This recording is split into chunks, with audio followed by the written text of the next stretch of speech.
The summer of 1998 changed how millions of viewers understood World War II. Steven Spielberg's Saving Private Ryan hit theaters around the world. The 24-minute opening sequence depicting the Normandy landing became the gold standard for realism in war cinema. Veterans walked out of theaters experiencing flashbacks of post-traumatic stress.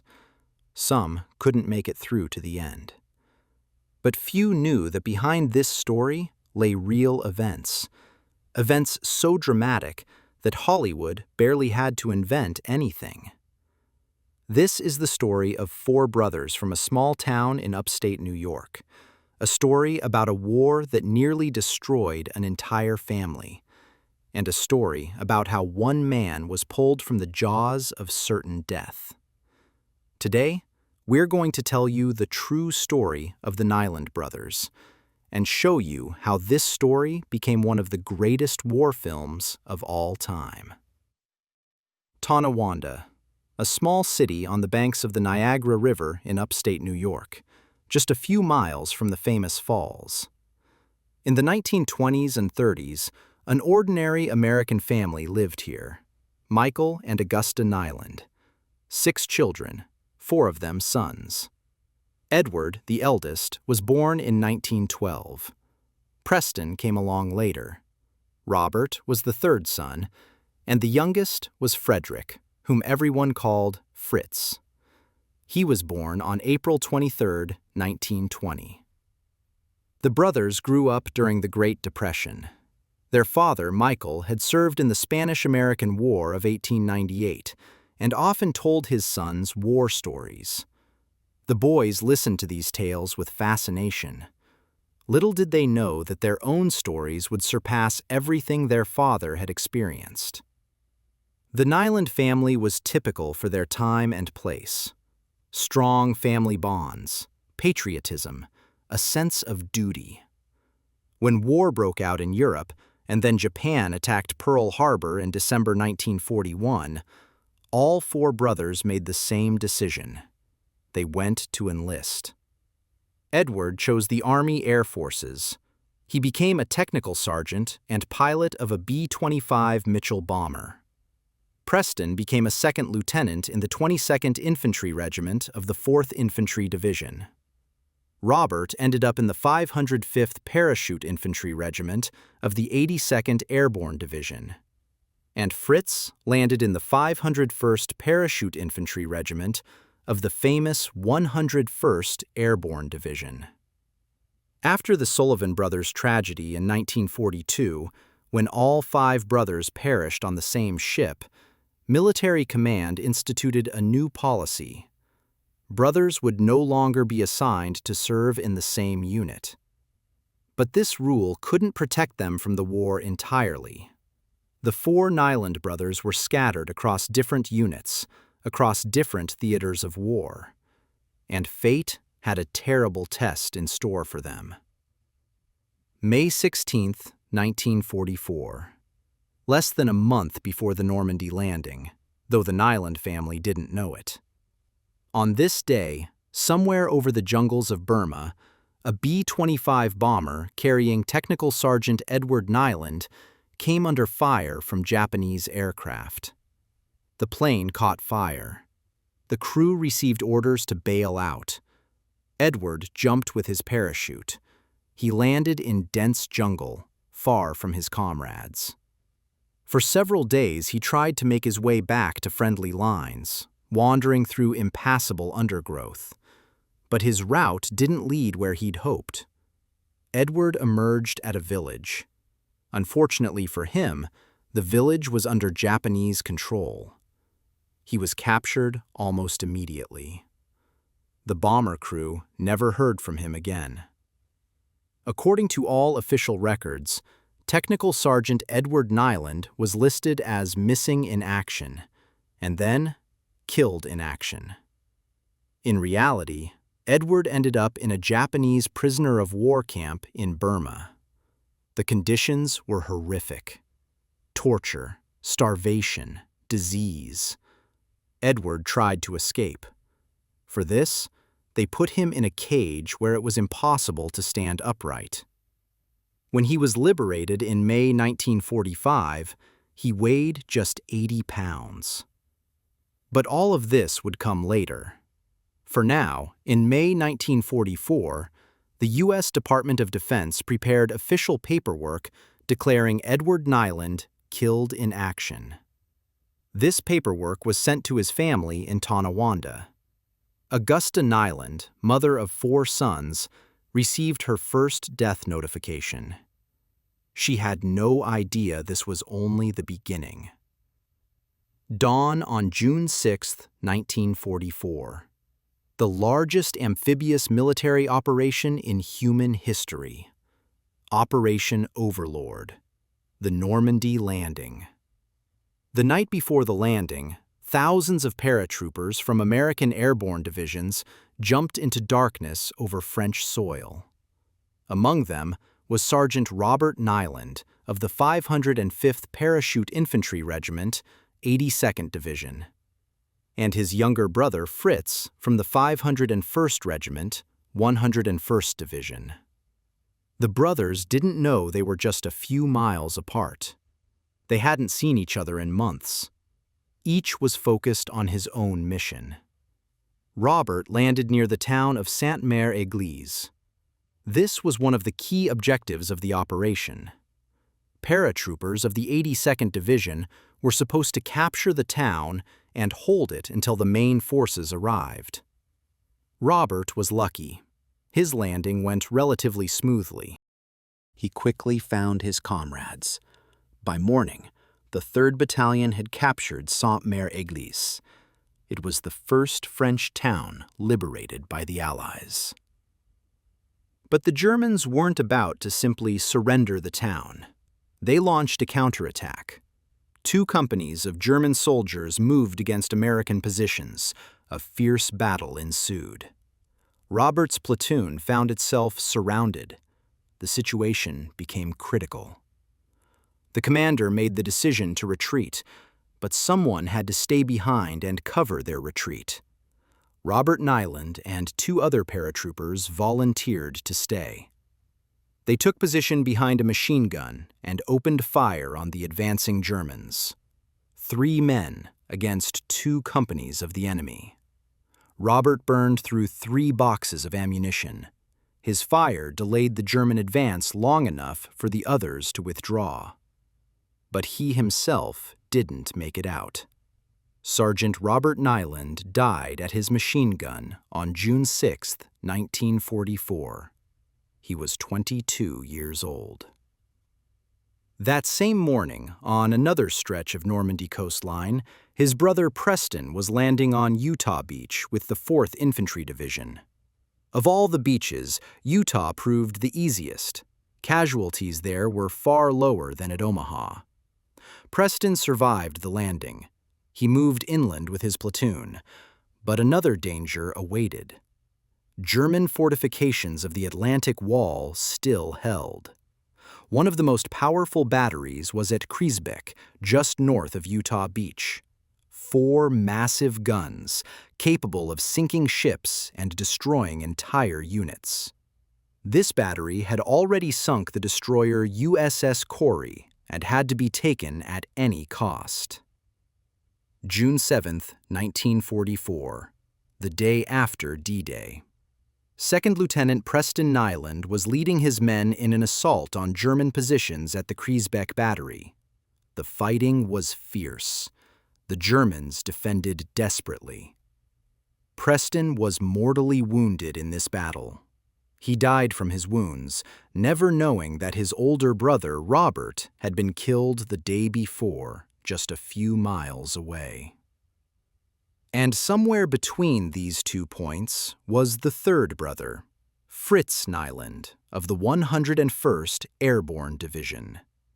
Fritz Niland jumped with his parachute the night before D-Day, along with the rest of the 101st Division paratroopers. His landing was chaotic. Most paratroopers were scattered across a huge area. Many died before they could even form into groups. But Fritz got lucky. He found his comrades. During the first days after the landing, he participated in battles for dams, bridges, and roads. His unit was performing a vital mission, securing the routes leading inland from Utah Beach. Thanks to men like Fritz, the 4th Infantry Division, where his brother Preston served, was able to advance from the coast. Fritz didn't know what was happening with his brothers. Military communications were chaotic in the first days of the operation. Each unit was occupied with its own objectives. But Fritz knew that his brother Robert had also parachuted into Normandy with the 82nd Division, and he really wanted to see him. 9 days after D-Day, on June 15th, Fritz got a brief respite. He decided to seize the moment and try to find his brother. Fritz headed to the 82nd Airborne Division's position. He just wanted to know that Robert was alive, exchange a few words, maybe even embrace. When he arrived at division headquarters and asked about Sergeant Robert Niland, the answer was brief.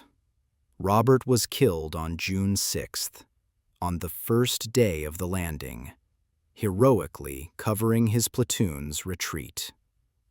Fritz stood in shock. His older brother, with whom he'd grown up in Tonawanda, was dead. But he didn't have time to grieve. He returned to his unit. The war continued.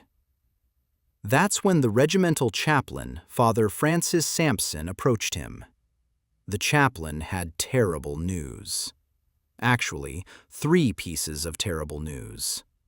Robert was killed on June 6th, Preston was killed on June 7th, and Edward was listed as killed in action in Burma on May 16th. All 3 of Fritz's older brothers were dead. He was the only surviving son in the Niland family. Father Sampson held the official papers in his hands. According to the new military policy adopted after the Sullivan brothers' tragedy, the sole surviving son was to be immediately sent home. The Department of Defense didn't want a family to lose all its children. Fritz learned one more detail. His mother, Augusta Niland, had received all 3 death notifications on the same day. The telegrams from the Department of Defense arrived almost simultaneously. A woman had lost 3 sons in one day.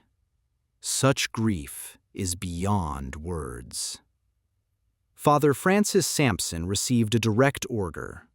Find Sergeant Frederick Niland and immediately evacuate him from the combat zone. Fritz didn't want to leave. He felt his place was here, alongside his brothers in arms. The men with whom he'd jumped into darkness over Normandy had become his new family. But an order is an order, and not just a military order. This was a moral obligation to his mother. Augusta Niland had already lost 3 sons. She shouldn't have to lose the 4th. The chaplain escorted Fritz back to Utah Beach, the very beach where his brother Preston had died. From there, Fritz was sent to England and then back to the United States. He arrived home in Tonawanda in the summer of 1944. The reunion with his mother was difficult. The house stood in dead silence. 3 death notifications lay on the table. Photographs of his brothers hung on the walls. Every evening, Augusta would set the table and put out 4 plates, hoping that her sons would return. Fritz spent the rest of the war serving as a military policeman in New York. He was safe, far from the front lines. For his service, he received the Bronze Star, but awards couldn't replace his brothers. Months passed. The war in Europe ended in May 1945. Then, Japan capitulated in August. The war was over. Fritz began to come to terms with the thought that he was the only survivor of the 4 brothers. And then, another telegram arrived. Edward Niland was alive. They'd found him in a Japanese prisoner of war camp in Burma. He'd survived. Emaciated, sick, psychologically broken, but alive. That same death notification Augusta had received in June 1944 turned out to be an error. At the end of 1945, Edward came home. The reunion of the two brothers was full of tears. They embraced and couldn't let go of each other for a long time. 2 out of 4. Half the family had survived. It was more than they could have hoped for on that terrible day in June 1944. More than 50 years passed. The story of the Niland brothers gradually became legend among veterans. It was written about in memoirs. The famous historian Stephen Ambrose mentioned Fritz Niland in his book Band of Brothers about Easy Company, 506th Regiment, 101st Division. Fritz had been friends with many soldiers from that company. In 1994, screenwriter Robert Rodat received a gift from his wife. It was Ambrose's book D-Day, June 6, 1944, which described in detail the events of the Normandy landing. Rodat was captivated. He began reading other books about the war and came across the story of the Niland brothers. Shortly after, Rodat visited a war memorial in Keene, New Hampshire. Engraved there were the names of local residents who died in the war. Rodat noticed the surnames. Several pairs of brothers had died together. He thought about the parents of these soldiers. Losing one son in war is unbearable pain. But losing 2, 3, 4? That's beyond comprehension. The idea for the film was born in that moment. Rodat began writing the screenplay. The central story was based on the Niland brothers, but he added a fictional element, a special mission to rescue the last surviving brother. In reality, there was no such mission. Fritz was simply sent home by command order. But drama requires action. Producer Mark Gordon became interested in the project. The screenplay reached Steven Spielberg. The director had just finished work on Schindler's List and wanted to return to the theme of World War II. But this time not from the perspective of the Holocaust, but from the perspective of American soldiers. Spielberg read the screenplay in one night. He immediately knew he wanted to make this film. But he set a condition: no Hollywood heroics, no lies, only the truth about war, the way veterans remember it. Spielberg began meeting with World War II veterans. He spent hours listening to their stories, and each one told him the same thing. Please be honest. Please don't make another Hollywood war movie. Tell our real stories. The director took these words to heart. He decided he would open the film with a scene that veterans would never forget: the landing on Omaha Beach. 24 minutes of pure chaos, blood, and death. Spielberg approached the filming with incredible attention to detail. He wanted every frame to look like actual war footage from 1944. To achieve this, cinematographer Janusz Kaminski removed the special coating from the camera lenses. This gave the image the graininess and silvery tone of old film stock. The actors were sent to a real military boot camp for a week. They were woken up in the middle of the night, forced to crawl through mud, given little food, little sleep. The instructors, actual military advisors, yelled at them like raw recruits. Tom Hanks and the other actors slept in tents, froze, and were exhausted to the point of collapse. But Spielberg deliberately didn't send Matt Damon, who played Private Ryan, to the camp. He wanted the other actors to slightly resent him.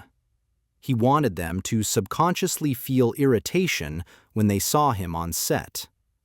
Just as their characters felt irritation toward Ryan in the film when they were risking their lives to save one man. The Omaha Beach landing sequence was filmed in Ireland at Curracloe Beach.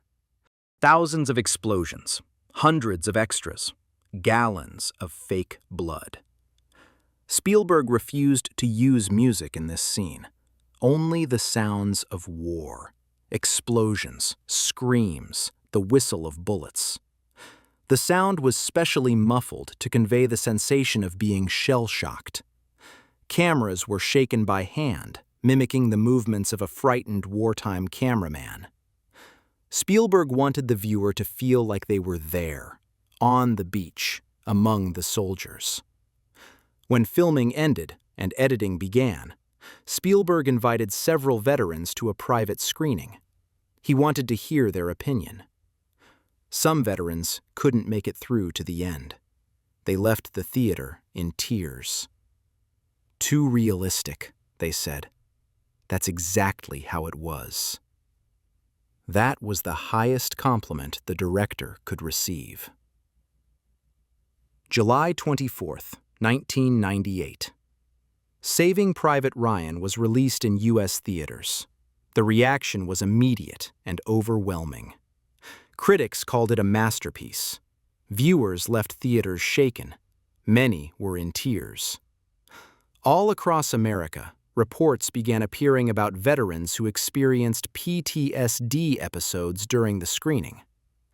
The opening scene on Omaha Beach was so realistic that elderly men who had actually lived through that landing 54 years ago found themselves mentally transported back there. The U.S. Department of Veterans Affairs issued a special warning. They created a hotline for veterans who might experience psychological difficulties after watching the film. Psychologists stood by around the clock. But most veterans were grateful to Spielberg. Finally, someone had told the truth. Finally, the younger generation could see what their grandfathers and great-grandfathers had gone through. One veteran wrote Spielberg a letter. "Thank you. For 50 years I've tried to explain to my family what I experienced. Now they just need to watch your film." The film received 11 Oscar nominations and won 5 statuettes, including Best Director for Spielberg. Box office receipts exceeded $500 million worldwide. But most importantly, the film changed the cultural perception of World War II. Before Saving Private Ryan, war films were often heroic, romanticized. After this film, everything changed. War began to be shown as it really is: dirty, bloody, chaotic, and senseless. This influenced the entire industry. Video games in the Call of Duty series, the television series Band of Brothers, which Spielberg also produced, dozens of other war films, all of them felt the influence of Saving Private Ryan. But what happened to the real Niland brothers after the war? Fritz returned to Tonawanda. He got married and started a family. But the war wouldn't let him go. Like many veterans, he rarely spoke about what he'd experienced. Only sometimes, in the company of fellow veterans, would he allow himself to remember. In 1979, he wrote a letter to his daughter, Kate. He told her about his plans to return to Normandy in 1984 for the 40th anniversary of the landing. "This time," he wrote, "I won't be carrying an M1 rifle. I'll be coming with my beautiful wife. First, we'll visit the places where I haven't been. We'll visit the graves of my brothers who are buried side by side. The same blood flows in your veins, and I believe that mystic cords of memory will draw you there." Fritz died in San Francisco in 1983, a year before the planned trip. He was 63 years old. He never made it back to Normandy to say goodbye to his brothers. Edward, the eldest brother, lived longer, but the year in the Japanese camp had broken him psychologically. He weighed 80 pounds when he was liberated. Physically, he recovered, but the emotional scars remained forever. Family members recalled that he never fully recovered from that experience. Edward died in Tonawanda in 1984 at the age of 71. Robert and Preston rest at the American Military Cemetery at Colleville-sur-Mer in Normandy. Their graves are side by side. 2 white crosses among thousands of others. The cemetery is located above Omaha Beach, the very beach that Spielberg showed at the beginning of his film. Every year, thousands of tourists visit this cemetery. Many specifically search for the Niland brothers' graves. They lay flowers at the white crosses and remember the story that Spielberg told. In Tonawanda, on the banks of the Niagara River, a memorial to the Niland brothers has been erected. 4 silhouettes of soldiers against the backdrop of a flag. Local residents often come there to honor the memory of their town's heroes. The story of the Niland brothers became part of American cultural memory. Thanks to Spielberg's film, millions of people around the world learned about the price that ordinary families paid during World War II. The sole survivor policy that saved Fritz Niland still exists today. It's called the sole survivor policy. After the Sullivan Brothers tragedy in 1942 and the Niland brothers story in 1944, U.S. military command adopted an official rule. If all members of a family serving in the military are killed except one, the last one must be immediately removed from the combat zone. This policy was in effect in Vietnam, in Iraq, in Afghanistan. It has saved many families from complete destruction. All thanks to stories like that of the Niland family. But Spielberg's film isn't just about military policy. It's a film about the meaning of sacrifice. The central question of the film is this: is it worth risking 8 lives to save 1? Captain Miller, played by Tom Hanks, and his squad grumble about this mission. They consider it absurd, but they follow orders. At the end of the film, the dying Captain Miller tells Private Ryan, "Earn this." These words became iconic. Earn the sacrifice that others made for you. Live so that their deaths have meaning. The real Fritz Niland lived his life exactly that way. He started a family, raised children, served his country. He justified his brother's sacrifice not through grand heroics, but through a simple, honest life. That's what real heroism is. In 2014, the film Saving Private Ryan was inducted into the National Film Registry as having cultural, historical, or aesthetic significance. The Library of Congress recognized it as a crucial document of American history.